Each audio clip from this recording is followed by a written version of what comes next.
तर मंडळी, आमच्याकडे सकाळपासून पाऊस सुरू होता, त्यामुळे म्हणलं गरमागरम भजे करायला घ्यावं थोडंसं. म्हणून इथे मी 2 मोठ्या आकाराचे कांदे घेतले. मोठे मोठे अगोदर चिरून घेतल्यानंतर त्याच्या पाकळ्या काढून घेतल्या. मी थोडीशी मिरची भजे पण करणार होते आणि नंतर कांदा ॲड करणार होते. त्यासाठी मी देठासहित मिरच्या घेतल्या 4-5, त्यांच्यापुरत्या करायचे होते मला, कारण मिरच्या भजी मला खायचे नव्हते. मग नंतर मी अगोदर साधं पीठ आपलं जे आहे ते मळून घेतलं. त्याच्यामध्ये काहीच घातलं नाही, म्हणजे मिरच्या किंवा कांदा काहीच घातलं नाही. आधी पीठ मळून घेते. अगोदर मिरची भजे काढून घेते आणि नंतर त्यामध्ये कांदा ॲड करते. तर इथे मी बेसनचं डाळीचं जे काही डाळीचं पीठ घेतले. त्यामध्ये लाल तिखट, 1 चमचा लाल तिखट टाकले मोठा, नंतर अर्धा चमचा हळद टाकली, नंतर खायचा सोडा आणि चवीनुसार मीठ.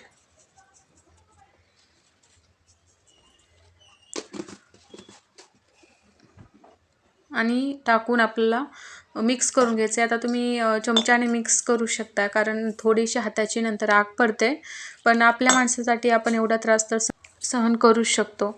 तर चला, आता मी हे पीठ मळून घेते व्यवस्थित. आणि आपल्याला हे पीठ मी पातळ असं मळून घेणार आहे.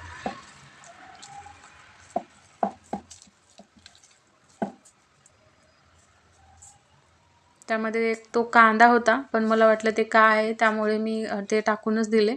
कांदाच होता तो.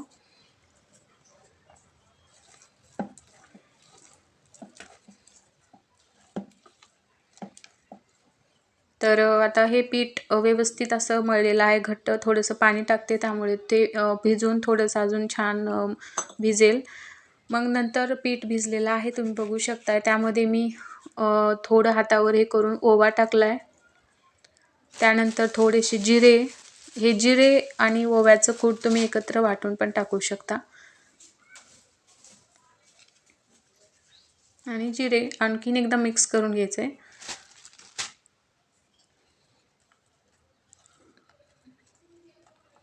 की जेणेकरून ते ओवा आणि जिरे सगळीकडे मिक्स होतील. तर आता आपलं झालेलं आहे पीठ, म्हणजे हे करून. तर आता मी गॅसवर अगोदर कढई ठेवते, गॅस चालू करून तेल ठेवते त्यामध्ये तापण्यासाठी. आणि आता मी जे मिरच्या आहेत त्या अगोदर पिठामध्ये टाकून घेते.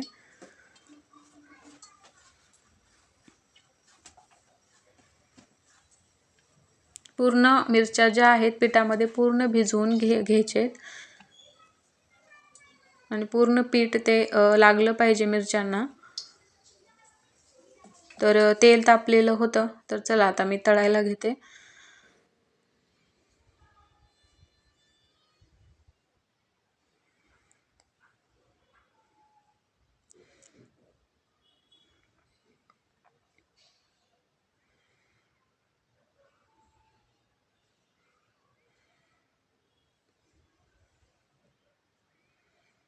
तर अगोदर मी 3च टाकल्यात. मी 6-7च करणार होते मिरची भजे, कारण मला खायचं नव्हतं. मग अगोदर 3 टाकून घेतले. नंतर ते हलवून आता मी म्हणजे छान त्याला तळून घेते अगोदर. मग नंतर दुसरा घणा टाकून घेते मिरची भजेचाच.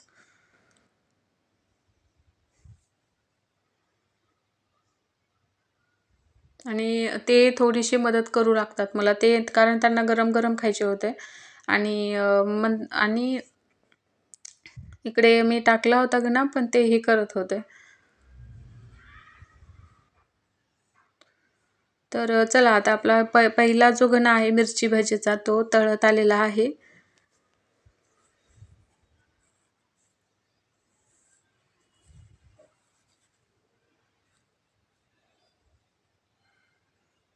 तर पहिला घणा तळलेला आहे, तुम्ही बघू शकता.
तर माझी मिरची भजे काढून झाले होते. मग मी त्यामध्ये त्या पिठामध्ये उरलेल्या पिठामध्ये ते कांद्याच्या पाकळ्या काढल्या होत्या मी ते टाकून घेतल्या आणि पहिला घणा त्याचा टाकलाय आता मी.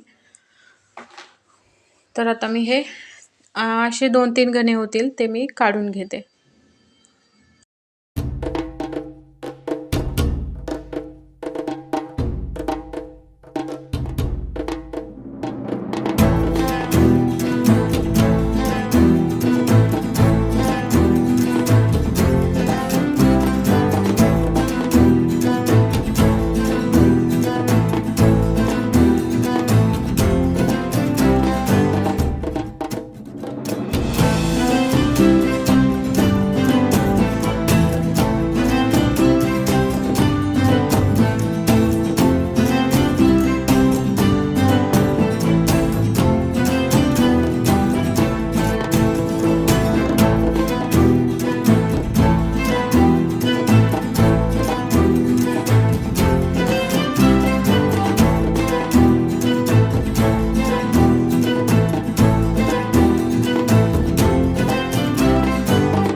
तर इथे माझे गरमागरम भजे किंवा पकोडे बनवून तयार आहेत.